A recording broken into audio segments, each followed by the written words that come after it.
বইয়ের বান্ডিলের ভিতরে অভিনব পদ্ধতিতে সাজিয়ে রাখা 2.5 কেজি গাঁজা উদ্ধার করে।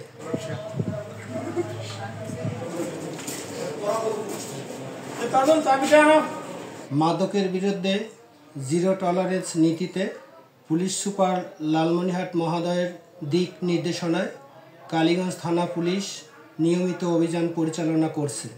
অদ্য কালীগঞ্জ থানার সিরাজুল মার্কেটে চেকিং করাকালীন সময়ে কালীগঞ্জ থানা পুলিশ একজন ব্যক্তিকে সন্দেহমূলক আটক করে তার হেফাজতে থাকা একটি ব্যাগে